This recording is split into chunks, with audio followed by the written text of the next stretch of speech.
Na duka dan bura uba.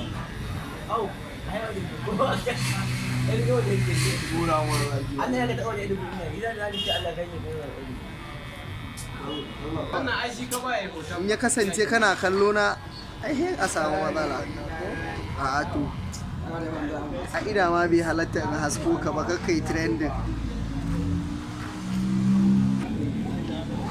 Oh my god.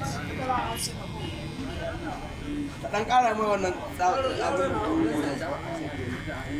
ai ko gala gani ses ga ana takama Allah sai ta tsiya a Najeriya ka je su 30 nan 40 dubu amma biya wando miliyan ba a tsiya ko yara man kai ai ne zai ba ki ai ne zai ba manta kanin kasar kai gyaran fuska kawai Wala ce zan mana kiya ne? a to ai gwanda an gama an kai mun ba daidai ba Ko har nan ba da